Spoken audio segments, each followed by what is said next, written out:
Welcome to Policy on Demand. I'm Todd Metcalf. PwC's Governance Insight Center recently released the results of its 2024 Annual Corporate Directors Survey. There were some surprising findings, but before we get into those findings, here are some basic facts about the survey. 527 directors from companies representing several industries participated in the survey. 69% of the companies have annual revenues of more than $1 billion. 65% of the respondents were men, and 32% were women. While board tenure varied, 58% of respondents have served on their board for more than 5 years.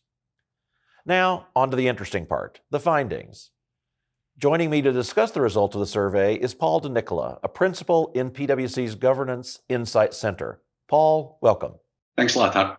So, Paul, over 500 public company directors responded to the survey, revealing how they oversee new technologies, prioritize key skill sets, and approach discussions on social and public policy. What surprised you most about the survey results? So I've been working on this survey for a long time, almost 15 years, and there's certainly a lot of data here. But one of the things that surprised me most this year was the interesting narrative around corporate culture and oversight of corporate culture on the part of boards and how that's changed over the last 5 years. What directors told us this year is that they're increasingly relying on data and metrics like employee turnover statistics and the results of employee engagement surveys to evaluate culture at their companies, while placing less emphasis on things like intuition and gut feeling. Now, when we asked this question back in 2019, the number one area that board members said they used to evaluate culture was their gut, was their intuition. That's moved to a much more quantitative approach. And that's because qualitative assessments alone have proven insufficient on their own to evaluate culture. And while directors are going to inevitably use some form of gut feeling and intuition, there's a growing realization that the quantitative is extremely important in evaluating culture.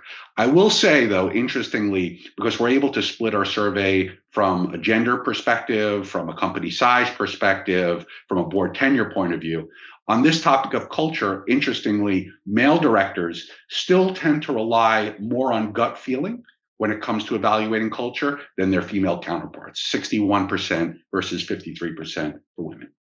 One of the key findings of the survey is that a record number of directors are not happy with the performance of their peers and wish to replace at least one person on the board.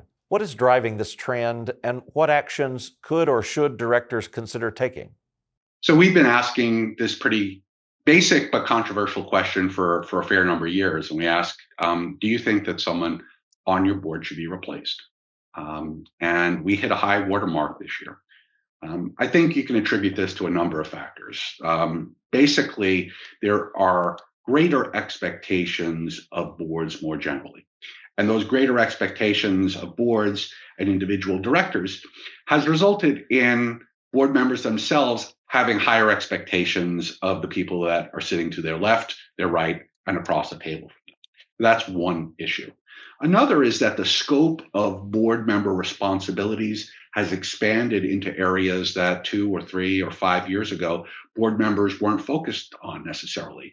And for some of these areas, it may be out of their core domain. So think areas of oversight like artificial intelligence, environmental and sustainability risk, geopolitics. But in the end, my sense is that the reasons for this discontent may really be more about board culture, the dynamics of meetings, and really human nature. Because we ask a follow-up question, the top reason for not removing an underperforming director, board members gave us a couple. One, collegiality and personal relationships. Next, the awkwardness and time involved with replacing a director.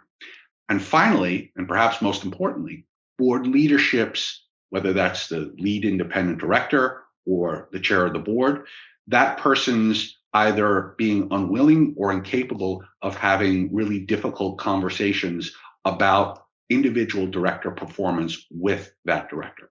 So we're not really seeing more board refreshment and replacement of underperforming directors because of either ineffective board assessment processes or board chairs or lead directors who are having a tough time having those conversations.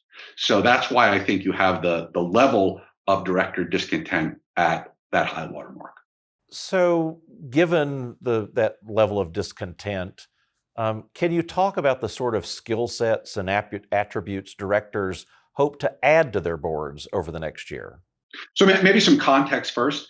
I think there has been external stakeholder pressure of some sort, particularly over the last couple of years, to add specific types of expertise to the board. So think areas like artificial intelligence, cybersecurity, climate. How have directors responded and what did they tell us about adding these skill sets? Board members continue to resist adding these narrower areas of expertise to the board. And instead, what they're doing is prioritizing what might be called sort of core board or traditional board skill sets over the next year. So, financial expertise, industry, operational expertise top the list. And that is consistent with what they've told us really over the last 15 years. What's most interesting to me, though, is that we saw a real disconnect between what board members say they need going forward and what executives say they need going forward. We have a C-suite survey as well, where we ask CEOs, CFOs, general counsels, and other C-suite executives the same questions we're asking directors. And they told us they need very different skill sets. So board members said we need these core skills: financial, industry, operational expertise. Those weren't the top three for executives. For executives, it was AI, artificial intelligence, environmental and sustainability, and geopolitical risk. So that's striking to me because the top three areas are so different for the board and for management. The survey found that directors have concerns about issues not directly related to the core of the business, including ESG and broader societal issues, but most say that their boards are not discussing their company's stances on these issues. What accounts for that apparent disconnect? So there is, in fact, that disconnect. And I think it's not that these issues are not concerns for the board. In fact, just the opposite, because we first asked board members, when you think about some of the hot button political or social issues, whether that's political divisiveness, US policy on immigration, economic inequality, all of these issues, 8 out of 10 directors say they're very important to not only society more generally, but to the risks and opportunities facing their company, and also to the employees at their companies. So it's not an issue of prioritization or recognizing the importance. It's really more a prioritization issue. It's a time on the agenda issue. More than half of board members say, despite the importance of these topics, they haven't discussed them over the last year. So there are expectations that have changed related to the board's role in oversight of social and public policy, what types of positions the company and its leadership are taking over controversial social issues. In some way, the days of companies and their executives being completely silent appear to be gone. Yet at the same time, board members are under time constraints. Many board members told us in the survey they'd prefer to defer those discussions on social issues. And considering that they're overseeing a multitude of other issues, those topics may fall victim to time constraints. I will say, though, that we saw differences based on company size. So the larger a company in terms of revenue, the more likely their board to say that they're discussing political and social policy issues. So size definitely does play a role. Thank you, Paul, for your insights. We certainly appreciate them and find them very interesting. Thanks a lot for having me, Todd. A note for our viewers, the results of the director survey are included in the description of this episode, along with 2 other surveys which are part of the Center's portfolio: a survey of company executives and another surveying investors. Thank you for joining us, and we'll see you next time.